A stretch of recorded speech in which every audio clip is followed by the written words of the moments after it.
TLO, what's poppin'? We are on Twitch. We are not live, but you can leave a like and a comment. Turn on your post notification bells, and let's continue to grow the family from Chicago to the UK. If we do go live and y'all happen to miss it, the highlights from that will be here.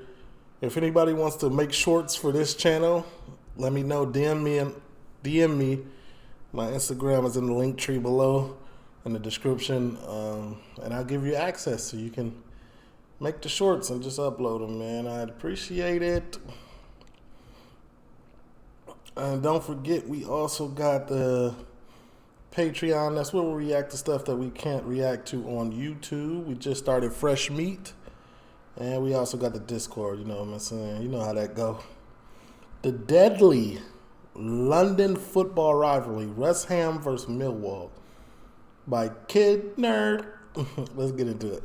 Football's the biggest sport in the world, with billions of fans all over the globe who tune in year on year to a sport which has become integrated in a lot of people's daily life. But mixed in with the billions of casual fans of the game is a group of people who live and breathe football. A group of people who are willing to fight till the death for the football team they love. Today, we'll be getting into one of the most infamous football rivalries in London history, and how two local teams' friendly competition turned fatal. West Ham, don't forget my friend's dad played for them. Hislop, Shaka Hislop. My friend's dad is Shaka Hislop. He was goalie, right, for West Ham? Let's get into the video. People loving and Now, football hasn't always looked like the game people love and enjoy today. In 1863, the Football Association was founded, now more known as the FA. The Football Association basically was and still is a governing body who oversee amateur and professional football in the UK. When the FA was founded back in 1863, only 11 football clubs, all inside London, were nationally recognised as structured. 1863? Y'all been playing football for that long? I didn't know that was that old of a sport. I mean, that's old. 1-8 is crazy. Clubs. But as time went by, football's popularity started to rise, especially in the working class community. Young men would flock to their local football grounds to enjoy a game of football away from their family and work. Companies where these men worked started realizing this. So to boost morale in the workplace, businesses mainly for labor workers would set up amateur football teams where their employees can enjoy a game of football every now and then. You know why I think football is so popular? I guarantee this adds to it, because you could be not good in football. Like, you could be trash. You could be the worst player to ever play, but you could still have a good time. Like, you could still, like, get out there and run and have camaraderie and be one of the guys. Like, if you trash on a basketball court, bro, get out the gym. Nobody's here to lose. You feel? Ain't none of that. Some of the first companies to do this were located in the East End of London, and that was how the formation of a club called Millwall was made. In 1885, workers of a company called J.T. Morton's, which was a factory that produced canned food, created the football team Millwall Rovers. Originally, the team was based right beside its factory in East London, more specifically in Tower Hamlets. Millwall quickly started seeing success, winning several competitions around London. But 10 years after Millwall's creation, a company located less than 3 miles away would create a team that would make a rivalry football had not seen yet. That club would be called Thames Ironwork FC, now known as West Ham, created by the owners of a company who specialized. West Ham is much better sounding. Thames Ironwork FC. In building and engineering ships, and they were located in an area called Canning Town, which used to be part of Essex but is now East London. Just like Millwall, Thames Ironwork were finding some good success in the amateur leagues of East London and Essex. It would be in 1899 when both teams would first meet professionally in the... This is West Ham? I couldn't even guess which one is which at this point. This looked like West Ham though.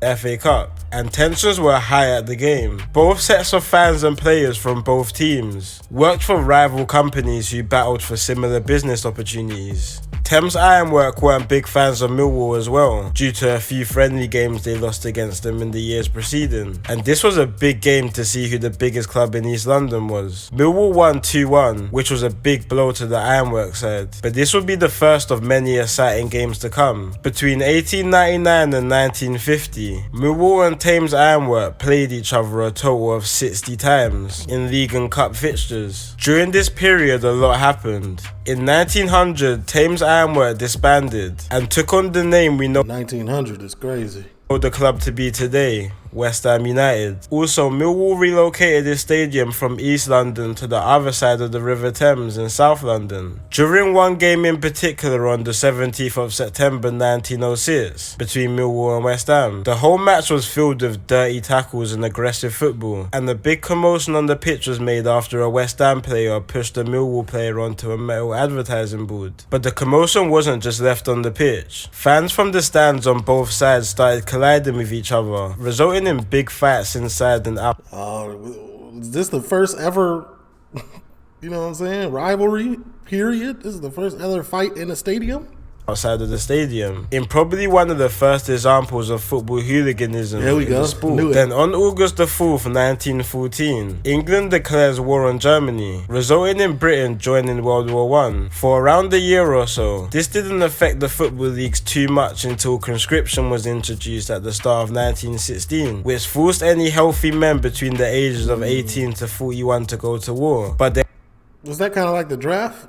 Like everybody had to go? there were a few exceptions for medically unfit men and men who held down important jobs like teachers and workers in certain industries. This was when the wartime leagues were introduced, where Millwall and West Ham played each other a total of 33 times, with teams full of amateur players who didn't have to fight in the war. After World War I and II were done, football was back and booming more than ever. In 1948, football match attendance was the biggest it ever had been. Stadiums were filling out. These times, Millwall's form dropped quite a bit compared to how they were pre-war times, with them dropping to the 3rd and eventually the 4th division of the Football League. West Ham were comfortably playing in the 2nd division, but in 1958, West Ham was promoted back to the top division, which resulted in a long period of no games between West Ham and Millwall. This didn't put an end to the rivalry.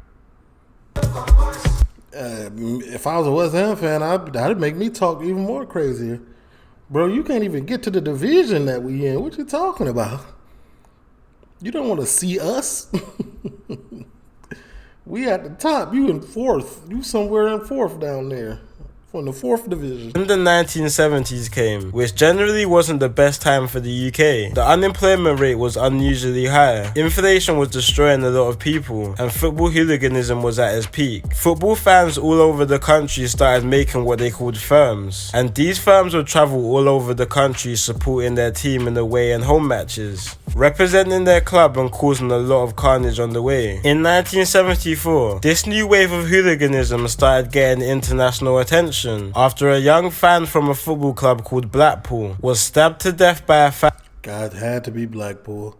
So hooliganism was, it really got bussin' like when people had nothing to do at the peak of nothing to do in people's lives. That's what he just said. That's what I heard.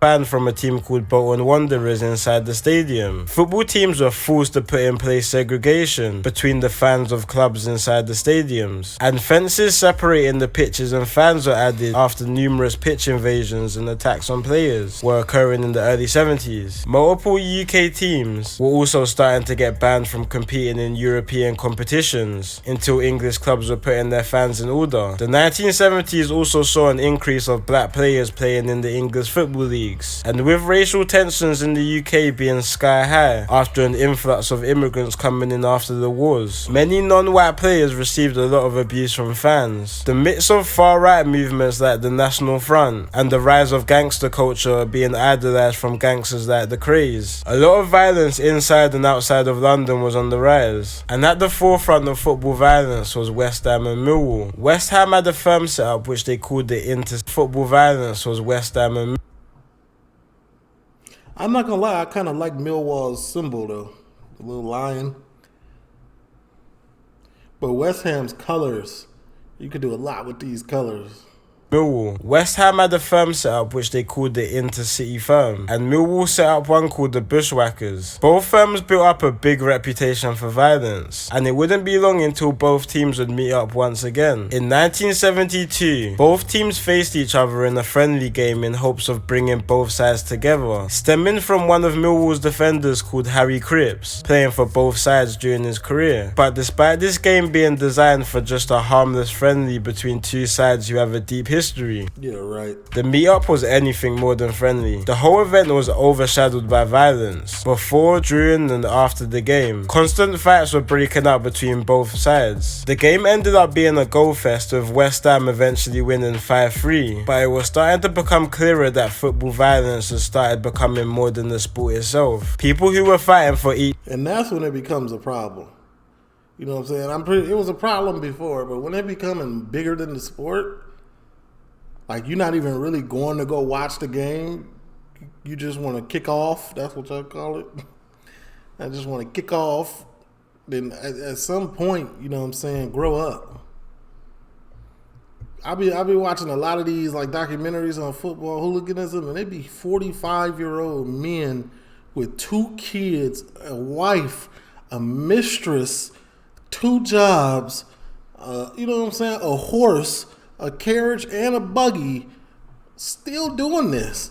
Like, go take care of your responsibilities, buddy. each side weren't even attending the games. Certain football events were becoming nothing more than just a reason for random people to fight, and it wouldn't be long until this fighting turned to a tragedy. It was the 21st of September 1976. West Ham were facing another football club called Charlton, and Millwall were facing another team called Leyton Orient in the same evening. But Millwall and West Ham fans weren't worried about the teams they were playing that day. They were looking for each other. So members of West Ham's Intercity Firm took a trip to a southeast London train station called New Cross, hoping to bump into some Millwall fans who normally take that route to go to games. And as expected, a mob of Millwall fans were waiting for them, and massive fights ensued. 6 fans were arrested, and like Millwall just chooses negativity.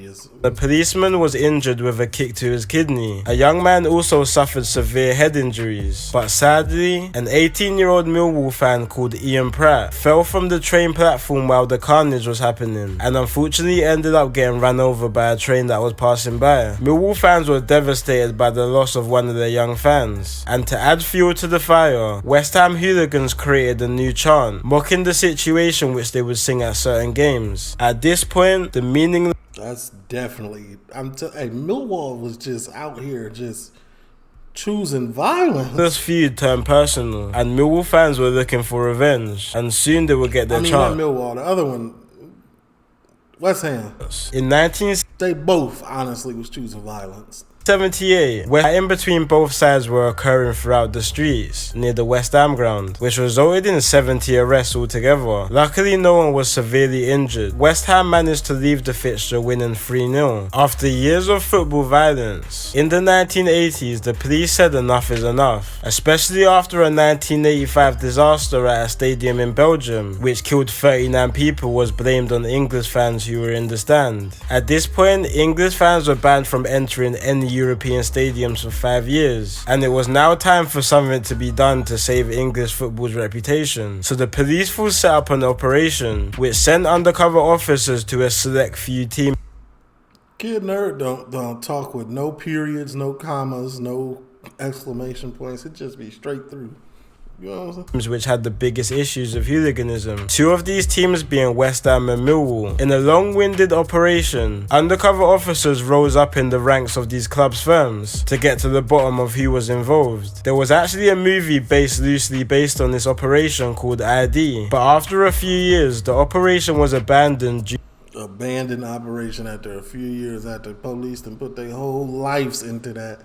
That's tough. Due to a few undercover officers messing up. The police were back to square one, and in 1986, tragedy struck once again. West Ham and Millwall were facing each other in a cup game at West Ham Stadium, Upton Park, and emotions were still high after the 1976 murder of the young Millwall fan. Before the game, fans clashed at train stations around London as expected, but tragedy struck when a 19-year-old West Ham fan called Terry Burns was stabbed 6 times at a train station in central London, leaving him dead. After this incident, many fans woke up realizing that this feud had gone way too far. Yeah, like, come on, bro. And many Millwall fans paid their respect to Terry, who had been the second victim of this heat. Man, real shit. I don't know, man. That's just. I think I get having passion of your team and being like really into it, because you know, like, I get into basketball as well, but like dying about it, like going out intentionally to hurt others, like nah, bro. Got bigger fish to fry. Since this day, West Ham and Millwall have met up a total of 13 times again, with each meeting still ending up in some sort of violence. Police has cracked down a lot on football hooliganism in the last decades, with harsher sentences for violence, and heavy policing and intercepting on days that rival matches are taking place, but it's still something that is very much in the game. During one of England's 2006 World Cup games against Paraguay, around 100 Millwall and West Ham fans clashed at a showing in Canary Wharf, resulting in 16 injuries. Not to also mention the 2009 Upton Park riot, which occurred after a cup game between West Ham and Millwall in August 2009, which literally could just be a whole video by itself. In the 010-11 season, West Ham were relegated back to the second division, where Millwall already was. Millwall fans were so excited about this, that a Millwall supporter hired the plane during West Ham's final game against Wigan Athletic, which had a sign praising the West Ham's then manager for getting them relegated, which flew over the stadium they were playing at in full view of West Ham fans. I ain't gonna lie, this pretty lit. This is chestnut checkers. They going crazy with that one. Playing over the stadium? On August the 24th, 2017, yet another tragedy occurred after a Nottingham Forest fan called Paul O'Donnell said the words West Ham to a Millwall supporter. The Millwall fan then attacked Paul, which resulted in him dying from his injuries. A year after this attack, a moment of solidarity was shown between both clubs after a young West Ham fan called Isla Catton needed to raise money to treat her rare form of cancer. Both Millwall and West Ham fans contributed significantly to the cause, and the Millwall supporter even done a sponsored run in the West Ham top to show this cause is more than the rivalry, which was a great thing to see. Shortly after her eventual salutable death in 2022, Millwall and West Ham released a joint statement showing their condolences. In the media, many films and documentaries have been made about this historic feud, which has become so ingrained in the clubs. Tensions have died down quite a bit, but deep down, both clubs will always be each other's biggest rivals. It's been your boy Kid Nerd, and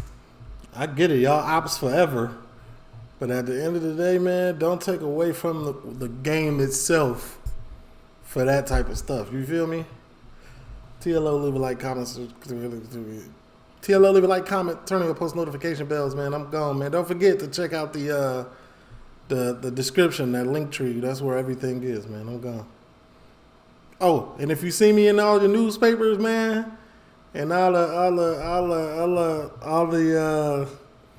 online newses, man, hit that like button. Send me the clips, man. Send me the clips to my Instagram. I want to see them. I'm gone.